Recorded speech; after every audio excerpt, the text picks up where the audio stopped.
Hari ini, berjuta-juta orang hidup dengan tekanan darah tinggi, kolesterol tinggi, dan risiko penyakit jantung.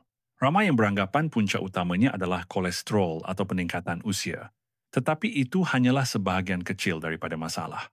Punca sebenar terletak jauh di dalam dinding saluran darah. Di dalam saluran darah, kita terdapat lapisan sel nipis yang dipanggil lapisan endotelium. Apabila lapisan ini mengalami keradangan atau kerosakan, badan akan segera memperbaikinya dengan menghasilkan plak untuk menutupi luka tersebut. Plak ini bukan sesuatu yang jahat, tetapi mekanisme pelindungan diri badan. Namun, apabila luka-luka kecil ini berlaku berulang kali setiap hari, plak-plak pembaikan akan menebal, mengeras dan secara beransur-ansur menyebabkan saluran darah menyempit. Apabila darah sukar mengalir melaluinya, jantung perlu bekerja lebih keras dan inilah permulaan penyakit jantung, tekanan darah tinggi dan penyumbatan saluran darah. Badan kita mempunyai sebab untuk setiap tindak balas. Apabila kita memahaminya, kita akan tahu bahawa rawatan sebenar bukan hanya mengurangkan angka dalam keputusan ujian, tetapi memulihkan sistem pembaikan semula jadi yang tersembunyi di dalam diri kita. Apabila lapisan endotelium saluran darah mula rosak, satu tindak balas berantai di dalam badan juga bermula dengan serta-merta. Perkara pertama yang berlaku ialah keradangan dan badan akan menghantar isyarat untuk sistem pembaikan bertindak. Tetapi apa yang berlaku secara senyap pada masa yang sama ialah penurunan bahan kecil yang dipanggil nitric oxide. Nitric oxide, bahan ini bertindak sebagai isyarat kimia, membantu saluran darah mengembang dan mengecut secara fleksibel. Apabila cukup, dinding saluran darah akan lembut, darah mengalir dengan mudah dan tekanan darah stabil. Tetapi apabila nitric oxide berkurangan, saluran darah akan mula mengeras dan menyempit. Tekanan dalam saluran darah secara beransur-ansur meningkat tanpa kita sedari. Walaupun kolesterol tidak terlalu tinggi, tetapi jika kekurangan nitric oxide, tekanan darah masih boleh melonjak dan bekuan darah juga mudah terbentuk. Badan bukan sahaja kehilangan keanjalan saluran darah, tetapi juga kehilangan keupayaan untuk mengawal tekanan darah. Darah mengalir dengan lebih sukar, jantung perlu mengepam lebih kuat dan beban ini secara beransur-ansur terkumpul sehingga menjadi penyakit jantung. Lebih 90% pesakit serangan jantung mempunyai keadaan bekuan darah. Ini berkaitan langsung dengan kekurangan nitric oxide. Bahan kecil ini adalah pengawal senyap seluruh sistem kardiovaskular. Apabila ia wujud, saluran darah akan lembut dan fleksibel. Apabila ia hilang, seluruh sistem akan berada dalam keadaan tekanan menyebabkan keradangan, penebalan dinding saluran darah dan peningkatan tekanan darah. Memahami peranan nitric oxide membantu kita melihat bahawa penjagaan kesihatan sebenar bukan memaksa badan dengan ubat-ubatan, tetapi mengembalikan keseimbangan kepada sistem semula, jadi yang telah dicipta oleh badan sejak awal. Perkara yang menakjubkan ialah badan kita tidak pernah kehabisan cara. Walaupun tahap nitric oxide menurun, kita masih boleh merangsangnya untuk berfungsi semula tanpa menggunakan ubat-ubatan. Salah satu sumber rangsangan yang paling kuat ialah cahaya matahari semula jadi. Apabila kulit terdedah kepada cahaya matahari pagi, badan akan menghasilkan vitamin D dan menyerap sinaran inframerah. Kedua-dua faktor ini membantu meningkatkan nitric oxide dengan sangat baik. Hanya dengan berjalan di bawah cahaya matahari yang lembut selama 10-15 minit, saluran darah akan mula mengembang dan tekanan darah akan menurun secara semula jadi. Cahaya matahari seperti sumber tenaga hidup yang membangkitkan sistem peredaran darah untuk berfungsi semula. Setiap sinaran matahari adalah isyarat kecil yang membantu saluran darah bernafas sekali lagi selepas tempoh yang panjang tersumbat kerana gaya hidup dalaman dan kurang bergerak. Satu lagi perkara yang mudah tetapi berkesan ialah bernafas melalui hidung. Apabila anda menarik nafas dalam-dalam melalui hidung, sinus akan menghasilkan nitric oxide, membantu darah mengalir dengan lebih baik dan menjadikan dinding saluran darah rileks. Hanya beberapa minit bernafas dalam-dalam pada waktu pagi juga boleh benar-benar mengubah irama kerja jantung. Dan jangan lupa mineral magnesium. Magnesium adalah mineral yang kebanyakan orang kekurangan tanpa mereka sedari. Ia seperti suis kawalan pengecutan dan pengembangan saluran darah membantu jantung berfungsi mengikut irama dan menggalakkan pengeluaran nitric oxide dalam badan. Ada seorang pakcik warga emas di Kuala Berang, Terengganu. Dia memulakan hari dengan segelas air suam yang dicampur sedikit magnesium, berjalan-jalan di sekitar rumah beberapa minit dan berlatih bernafas dalam-dalam sebelum matahari terbit. Selepas hanya 3 minggu, tekanan darah pakcik itu kembali normal, tidur lebih lena dan berasa bertenaga semula. Badan kita mempunyai ingatannya sendiri. Apabila kita memberikannya cahaya matahari, nafas dan mineral yang diperlukan, ia akan mula memulihkan kekuatan asalnya untuk mengekalkan keseimbangan jantung dan saluran darah secara semula jadi. Apabila plat lemak mula terkumpul dalam saluran darah, badan kita tidak membiarkannya menyebabkan penyumbatan, tetapi mempunyai sistem pintar yang dicipta sejak awal untuk membersihkan saluran darah dari dalam. Mekanisme ini dipanggil proses pengangkutan kolesterol songsang, RCT, Reverse Cholesterol Transport. Ini adalah sistem yang membawa kolesterol berlebihan dari dinding saluran darah kembali ke hati untuk dikita semula atau disingkirkan melalui hempedu. Hati diibaratkan sebagai pusat pengurusan lemak seluruh badan. Apabila sistem RCT berfungsi dengan baik, hati akan menarik kolesterol berlebihan, menggunakannya untuk menghasilkan hormon atau membran sel dan menyingkirkan selebihnya secara sistematik. Ia seperti mempunyai pasukan pembersih yang tidak kelihatan, sentiasa mengumpul sepihan lemak kecil dari dinding saluran darah setiap hari, membantu darah mengalir dengan lancar. Jika saluran darah diibaratkan sebagai sungai, maka HDL atau lemak baik adalah perahu-perahu kecil yang membawa kolesterol berlebihan kembali ke hati untuk memastikan aliran air di dalam badan sentiasa bersih. Untuk sistem ini berfungsi secara maksimum, beberapa faktor sokongan diperlukan seperti niacin, vitamin B3, yang membantu HDL berfungsi lebih cepat, senaman ringan, puasa berselang, intermittent fasting, dan pengurangan pengambilan makanan yang mengandungi kanji atau gula. Ini membantu hati tidak bekerja terlalu keras dan mengekalkan nisbah antara lemak baik dan lemak jahat pada tahap yang seimbang. Kolesterol bukanlah musuh. Ia adalah tukang baiki yang digunakan oleh badan untuk melindungi dinding saluran darah. Ia hanya menjadi masalah apabila keradangan dalam saluran darah berlaku berulang kali.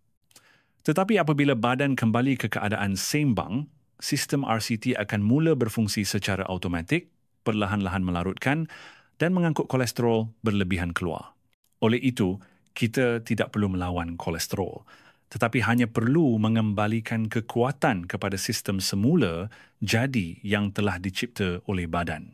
Apabila RCT berfungsi semula, saluran darah akan secara beransur-ansur bersih dan lebih fleksibel sekali lagi. Semuanya berlaku secara senyap dan semula jadi. Badan kita mempunyai mekanisme pembersihan saluran darah semula jadi, tetapi dalam kehidupan moden, mekanisme itu terhalang hampir setiap hari bukan kerana usia, tetapi kerana diet yang penuh dengan gula dan karbohidrat halus. Setiap kali kita makan makanan seperti nasi putih, roti, minuman manis atau makanan bergoreng bersalut tepung, paras gula dalam darah akan melonjak serta-merta. Badan perlu cepat merembeskan insulin untuk mengeluarkan gula itu dari darah. Insulin diibaratkan seperti pengawal keselamatan yang membersihkan gula untuk menjaga keselamatan. Tetapi apabila kita melakukan ini berulang kali setiap hari, pankreas mula lemah dan saluran darah tertekan secara berterusan. Gula berlebihan bukan sahaja meningkatkan insulin tetapi juga merosakkan lapisan endotelium saluran darah, tempat permulaan sistem RCT. Setiap molekul gula seperti butiran pasir kecil yang bergesel pada dinding saluran darah menyebabkan keradangan sedikit demi sedikit. Lama-kelamaan, dinding saluran darah akan menebal, mengeras dan sistem pengangkutan kolesterol songsang akan berhenti berfungsi. Ini adalah lingkaran berbahaya nutrisi moden. Makan banyak karbohidrat dan gula, gula darah tinggi, insulin tinggi, keradangan meningkat, nitric oxide menurun, pembentukan plak, sistem RCT berhenti berfungsi. Sebenarnya, badan hanya memerlukan sedikit gula, kira-kira 1 sudu teh dalam jumlah darah keseluruhan. Tetapi kebanyakan orang hari ini mengambil gula bersamaan dengan 50,100 sudu teh setiap hari, jauh lebih banyak daripada kemampuan badan untuk memproses. Gula berlebihan inilah yang secara perlahan-lahan merosakkan saluran darah, menjadikan dinding saluran darah lemah kehilangan keanjalan dan merupakan titik permulaan penyakit kencing manis, kolesterol tinggi dan tekanan darah tinggi. Masalah sebenar bukanlah kolesterol dalam makanan, tetapi jumlah gula tersembunyi dalam setiap hidangan yang secara perlahan-lahan merosakkan sistem saluran darah kita tanpa kita sedari. Apabila badan perlu memproses terlalu banyak gula, setiap organ mula bekerja melebihi had. Insulin, seperti pengawal saluran darah, perlu bekerja tanpa henti. Pada peringkat awal, ia masih boleh mengawal gula, tetapi lama-kelamaan, sistem ini mula letih. Ini adalah peringkat keadaan pradiabetes yang kebanyakan orang tidak sedar. Di luar kelihatan sihat, tetapi di dalam pankreas mula kehilangan kekuatan. Apabila insulin tidak dapat berfungsi sepenuhnya, gula dalam darah akan mula terkumpul, melekat pada dinding saluran darah dan meresap ke dalam sel hati. Hasilnya ialah penyakit hati berlemak yang merupakan titik permulaan semua gangguan. Gula berlebihan akan ditukar menjadi trigliserida, menjadi lemak yang dihasilkan dari gula itu sendiri. Semakin banyak makanan berkanji dan bergula yang dimakan, semakin banyak lemak dalam hati akan meningkat. Banyak kajian mendapati bahawa hanya dengan beralih kepada diet rendah karbohidrat, low carb, selama 2 minggu, jumlah lemak dalam hati boleh dikurangkan sehingga 40%. Ini adalah bukti jelas bahawa badan mempunyai potensi untuk pulih sendiri jika kita berhenti mencederakannya. Tetapi apabila kita terus mengambil gula, lingkaran lama akan kembali. Gula, insulin tinggi, keradangan, hati berlemak, nitric oxide menurun, lapisan endotelium, saluran darah rosak, pembentukan plak baru. Badan perlu membaiki tanpa henti, seperti mesin yang tidak pernah berehat. Itulah sebabnya ramai orang, walaupun berat badan normal, mengalami hati berlemak, kolesterol tinggi dan paras gula tidak stabil. Bukan kerana makan terlalu banyak lemak, tetapi kerana hidup dalam dunia yang penuh dengan gula dalam setiap hidangan. Badan tidak memerlukan lebih banyak tenaga. Ia hanya perlu keluar dari lingkaran ini untuk kembali berfungsi secara semula jadi. Badan kita bukan sahaja mempunyai tindak balas, tetapi juga mekanisme pemulihan diri untuk keseimbangan. Apabila kita mengurangkan perkara yang menyebabkan keredangan, terutamanya gula dan karbohidrat halus, langkah seterusnya adalah menyuburkan untuk memastikan saluran darah kembali sihat. Salah satu nutrien terpenting ialah magnesium. Magnesium bertindak sebagai pengawal irama saluran darah. Kalsium menyebabkan otot mengecut, manakala magnesium membantunya mengendur. Kedua-duanya berfungsi seperti pedal minyak dan brek jantung. Apabila kekurangan magnesium, saluran darah akan mula mengeras, tekanan darah akan meningkat dan dinding saluran darah mudah rosak. Mendapat magnesium yang mencukupi akan membantu saluran darah lebih fleksibel, tekanan darah menurun dan mengurangkan pengumpulan kalsium di dinding saluran darah. Nutrien lain yang memainkan peranan penting ialah vitamin K2. Vitamin K2 bertindak sebagai penunjuk arah, membawa kalsium ke tempat yang sepatutnya, iaitu tulang dan gigi, dan bukan dinding saluran darah. Jika kekurangan K2, kalsium akan terkumpul di tempat yang salah, membentuk nodul kalsifikasi kecil yang mengeraskan saluran darah. Oleh itu, K2 membantu mencegah arteriosklerosis dan mengurangkan risiko penyakit jantung. Selain itu, terdapat juga polifenol, antioksidan yang terdapat dalam koko, teh hijau dan buah beri. Ia membantu mengurangkan keradangan, melindungi lapisan endotelium saluran darah dan membantu sel-sel saluran darah pulih secara semula jadi. Satu lagi komponen yang sering diabaikan ialah garam hempedu yang membantu menyingkirkan kolesterol berlebihan daripada badan. Jika hati atau pundi hempedu tidak berfungsi dengan baik, kolesterol tidak akan disingkirkan dan akan terkumpul semula dalam saluran darah. Oleh itu, menjaga kesihatan hati seperti tidur yang cukup, makan perlahan dan mengelakkan makanan bergoreng adalah satu lagi cara untuk membantu sistem peredaran darah berfungsi dengan lebih baik. Nutrien-nutrien ini berfungsi bersama seperti orkestra simfoni biologi. Magnesium membantu saluran darah berehat, K2 membawa kalsium ke tempat yang betul, polifenol membantu melindungi lapisan endotelium, dan garam hempedu membantu menyingkirkan sisa. Apabila semua sistem berfungsi secara harmoni semula, saluran darah akan beransur-ansur memulihkan fleksibiliti, aliran darah akan kembali lancar seperti sungai yang jernih selepas hujan lebat. Setelah kita memahami mekanisme dan nutrien yang membantu saluran darah sehat, alam semula jadi juga menganugerahkan satu lagi hadiah, minuman ringkas yang membantu saluran darah mengembang, darah mengalir lebih baik dan jantung bekerja lebih ringan. Itulah koko mentah cacau. Koko dalam bentuk mentah, belum dipanggang, kaya dengan flavonol, sekumpulan polifenol yang mampu merangsang enzim untuk menghasilkan nitric oxide. Secara ringkas, koko membantu saluran darah berehat serupa dengan hasil senaman ringan kerana ia membantu saluran darah elastik dan darah mengalir lebih baik. Banyak kajian telah menunjukkan bahawa pengambilan koko menghasilkan pembesaran saluran darah yang hampir setara dengan senaman sederhana. Hanya dengan meminum segelas setiap hari adalah seperti anda melatih saluran darah anda.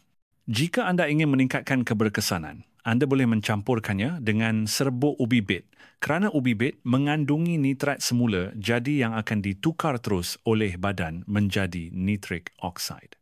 Apabila digabungkan dengan koko, kita akan mendapat formula 2 kali ganda yang sempurna. Ubi bit membekalkan bahan dan koko merangsang enzim untuk menghasilkan membantu peredaran darah menjadi lebih baik lagi. Sebaiknya dibancuh dengan air suam, bukan air mendidih untuk mengekalkan nutrien sepenuhnya. Sesetengah orang menambah sedikit garam laut atau magnesium glisinat untuk minuman yang lebih lembut dan baik untuk jantung. Jika diminum pada waktu pagi, sebaiknya jarakkan kira-kira 2 jam dari kopi kerana kafein mempunyai kesan mengecutkan saluran darah. Jangan keliru antara koko mentah cacau dan serbuk koko kerana serbuk koko telah dipanggang dan diproses pada suhu tinggi menyebabkan kehilangan hampir semua flavonol. Sebaiknya pilih koko mentah organik untuk hasil terbaik. Yang menarik ialah apabila diminum secara berterusan setiap hari, keberkesanan koko akan terkumpul secara beransur-ansur. Dinding saluran darah akan menjadi lebih nipis dan lebih fleksibel, tekanan darah akan menurun secara stabil, terutamanya pada orang yang berumur lebih dari 50 tahun. Koko dan ubi bit, dua bahan biasa, tetapi merupakan minuman ajaib jantung, membantu membangkitkan saluran darah kembali penuh dengan kehidupan. Keberkesanan koko tidak berlaku dalam sehari, tetapi yang menarik ialah kesannya boleh terkumpul.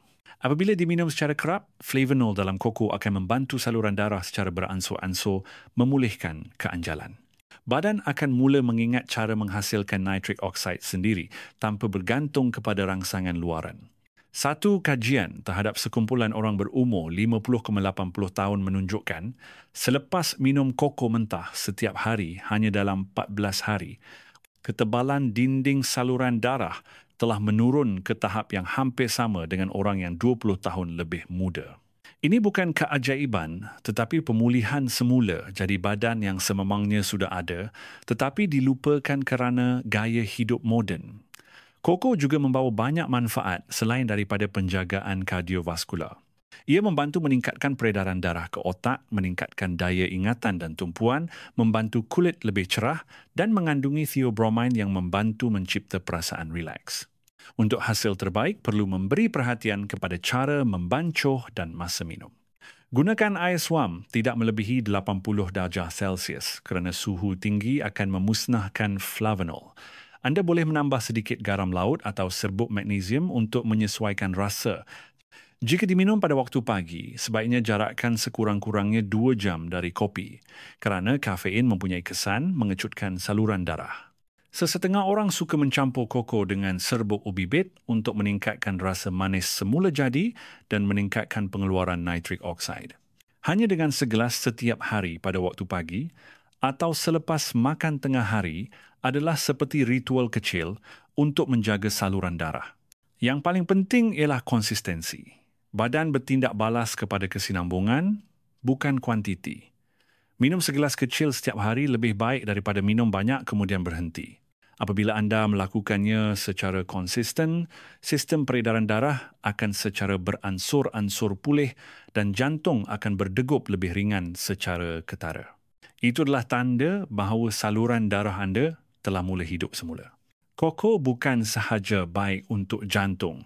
Apabila peredaran darah bertambah baik, setiap organ dalam badan menerima lebih banyak nutrien dan oksigen.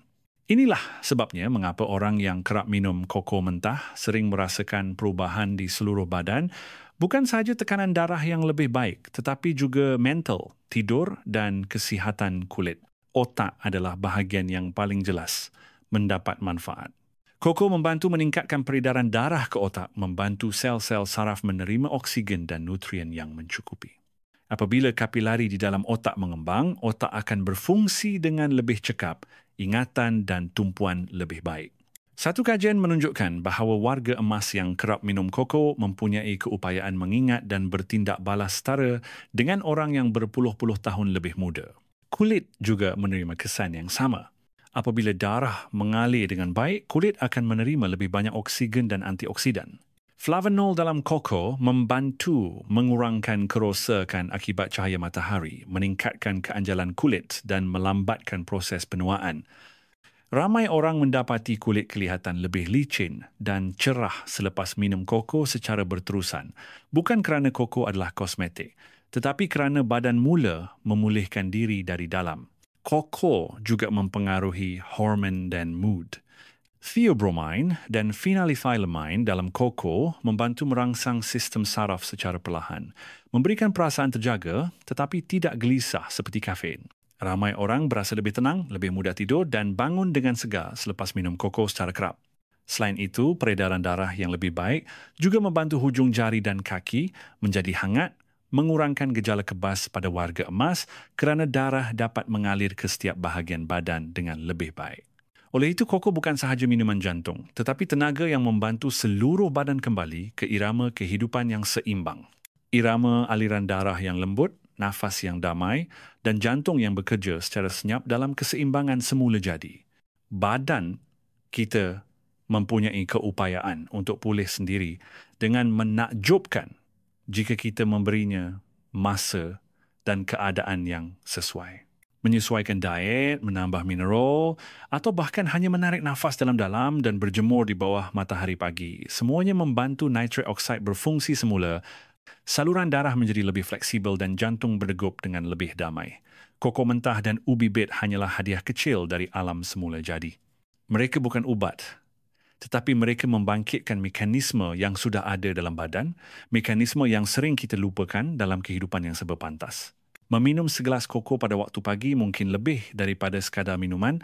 Ia adalah peringatan bahawa kesihatan tidak datang dari perkara yang jauh, tetapi dari perkara-perkara kecil yang kita ulangi setiap hari. Jika anda berasa letih, jantung berdegup laju, atau tekanan darah tidak stabil, jangan tergesa-gesa hanya merawat gejala. Cubalah bermula dengan memahami apa yang berlaku di dalam. Kerana apabila kita faham, kita akan tahu bagaimana untuk menyesuaikan, dan apabila disesuaikan dengan betul, badan akan mula menyembuhkan dirinya sendiri. Koko adalah bukti kebenaran ini.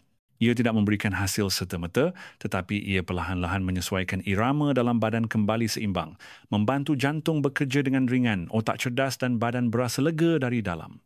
Sila anggap ini sebagai perjalanan kecil, kembalian kepada keseimbangan sebenar kehidupan. Kerana dalam setiap degupan jantung, badan memberitahu kita, saya boleh menyembuhkan diri sendiri asalkan anda sudi mendengar.